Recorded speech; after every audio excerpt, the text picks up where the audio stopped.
ഇബ്രാഹിം നബിയുടെയും ആശാദാൻ ജനങ്ങളുടെ മുമ്പിൽ പ്രശ്നമെത്തണം, ജനസദസ്സിൽ വിഷയമെത്തണം, എല്ലാവരും സമ്മേളിച്ച് കിട്ടണം. എല്ലാവരും സമ്മേളിച്ച സദസ്സിൽ വെച്ചിട്ട് എനിക്കെന്റെ ധർമ്മം പ്രസംഗിക്കണം, എനിക്കെന്റെ ന്യായം പറയണം, ഇവരുടെ മൂഢത്തരം വെളിവാക്കണം. ഇതാഗ്രഹിച്ചുകൊണ്ടിരുന്ന കൊതിച്ചുകൊണ്ടിരുന്ന ഇബ്രാഹിം നബി അലൈഹിസ്സലാം ഇച്ഛിച്ചത് തന്നെ കിട്ടി. വൈദ്യൻ അത് തന്നെ കൽപ്പിച്ചു. ചക്രവർത്തി പറഞ്ഞു എല്ലാ ജനങ്ങളുടെയും നടുവിലേക്ക് കൊണ്ടുവരണം. ഇബ്രാഹിം നബി ഒന്നു. ആരാ ഇതൊക്കെ കഴിച്ചത്?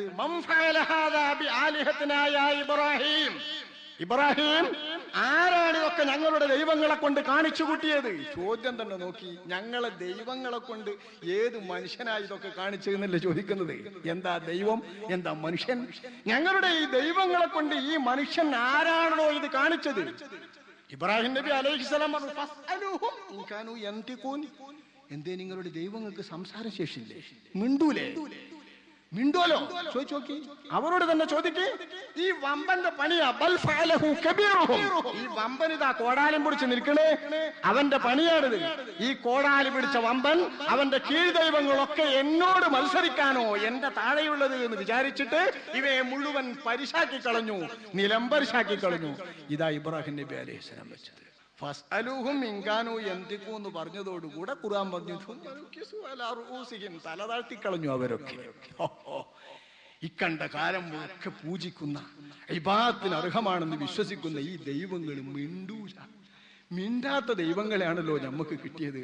മനുഷ്യൻ കൊത്തി നുറുക്കിയപ്പോ ചാരമായ ദൈവങ്ങളാണല്ലോ നമുക്ക് കിട്ടിയത് എന്ന ചിന്തയിലേക്ക് അവർ എത്തിയപ്പോ അവർ പറഞ്ഞു ഇബ്രാഹിം ഈ ദൈവങ്ങൾ ഇതൊന്നും ചെയ്യൂലെന്ന് നിനക്കറിയൂലേ? എന്നാ ഇതാപ്പോ ദൈവം, ഇതാപ്പോ നിങ്ങളുടെ ഇബാദത്തിന് അർഹമായ ദൈവം എന്ന ഇബ്രാഹിം നബി അലൈഹിസ്സലാമിന്റെ ധർമ്മം. ആ ധർമ്മ പ്രസംഗത്തിന് വേണ്ടി പരിവർത്തനം സൃഷ്ടിക്കുന്ന പ്രവൃത്തിക്ക് ഇബ്രാഹിം നബി അലൈഹിസ്സലാം എന്ന ചെറുപ്പക്കാരന് ശരിക്കുള്ള പ്രചോദകമായത് എന്താണ്? അദ്ദേഹത്തിന്റെ യൗവനം. ഇതാണ് ഖുർആൻ ഇവിടെ സൂചിപ്പിക്കുന്നത്. സമിഅനാ ഫതൻ യുഖാലു ലഹു ഇബ്രാഹിം. ഇബ്രാഹിം എന്ന ഒരു ചെറുപ്പക്കാരനുണ്ടായിരുന്നു, ഒരു യുവാവ്. ആ യുവാവിന്റെ യൗവനത്തിന്റെ കഴിവാണിത്, യൗവനത്തിന്റെ ആർജവമാണിത്, യൗവനത്തിന്റെ മാനസികാവസ്ഥയാണിത്, യൗവനത്തിന്റെ ധാർമ്മിക രോഷമാണിത്. ഈ ധാർമ്മിക രോഷമുള്ള, ഈ ധർമ്മചിന്തയുള്ള യുവാക്കളായി നമ്മുടെ യുവാക്കൾ മാറണം. നമ്മുടെ അസ്ഹാബുൽ കഹ്ഫിന്റെ ചരിത്രം വിവരിക്കുന്നുണ്ട് ഖുർആൻ. ഞാൻ ചരിത്രം ദീർഘിപ്പിക്കുകയല്ല.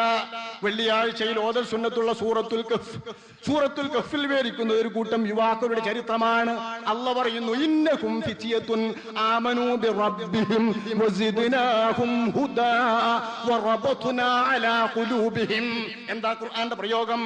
ഇന്നഹും ഫിത്യ, അവർ യുവാക്കളായിരുന്നു. ദഖിയാനൂസ് രാജാവിന്റെ കീഴിൽ എല്ലാവരും വിഗ്രഹപൂജകരായി നിൽക്കുന്ന കാലത്ത് ഈസാ നബി അലൈഹിസ്സലാമിന്റെ ശരിയായ സത്യവിശ്വാസത്തിന്റെയും തൗഹീദിന്റെ മേൽ നിലകൊള്ളാൻ വേണ്ടി തീരുമാനിച്ച ചെറുപ്പക്കാർ, 7 അംഗങ്ങൾ മാത്രം അടങ്ങുന്ന ചെറുപ്പക്കാർ. ആ ചെറുപ്പക്കാർ രാജ്യത്തിന് മുഴുവനെതിരെ, ഭരണകൂടത്തിന് മുഴുവനെതിരെ, സമൂഹത്തിന് മുഴുവനെതിരെ ധർമ്മം പ്രസംഗിക്കുകയാണ്. പക്ഷെ ആര് കേൾക്കും? ഇവരെ ചാരമാക്കുകയില്ലേ ഭരണകൂടം? ഈ ഒരവസ്ഥയിലെത്തിയിട്ട് അവർ കുടുങ്ങി. പച്ചച്ചാരമാകുന്ന അവസ്ഥയിലെത്തിയപ്പോ അവർ എവിടെയോ ഒളിച്ച് മലയിൽ പോയി, ഒരു ഗുഹയിൽ പോയി വസിച്ച് 300 നീണ്ട വർഷക്കാലം ഉറങ്ങിയ കഥ, മരിച്ചു കിടന്നതുപോലെ ഉറങ്ങിയ കഥ. അവരുടെ കൂടെയുണ്ടായിരുന്ന കാവൽ നായ ആ ഗുഹാമുഖത്ത് കാവൽ നിന്നിട്ട് ഉറങ്ങിക്കിടന്ന കഥ ഖുർആനിൽ വിവരിക്കുന്നുണ്ട്. ഇതാണ് അസ്ഹാബുൽ കഹ്ഫ്.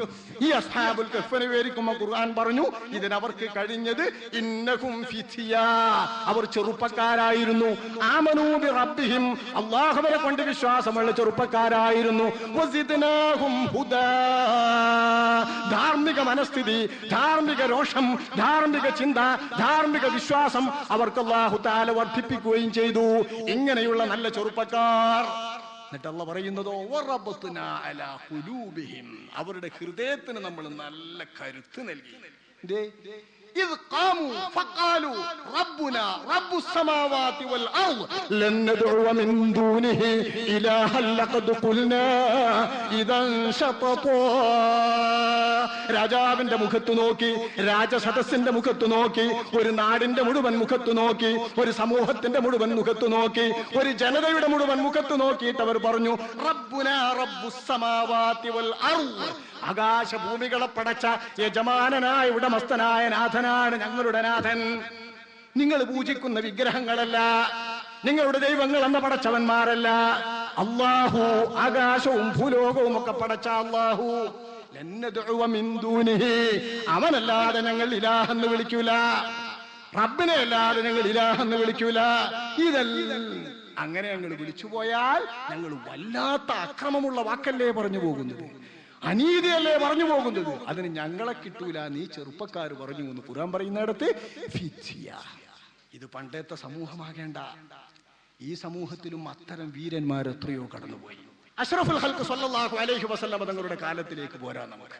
നല്ല കിടുകിടുത്തൊരു യുവാവ് മുആദ് ഇബ്നു അംർ ഇബ്നുൽ ജമൂഹ് റളിയല്ലാഹു അൻഹു, ബദരീങ്ങളിൽപ്പെട്ട സ്വഹാബിയാണ്. മുആദ് ഇബ്നു അംർ ഇബ്നുൽ ജമൂഹ്.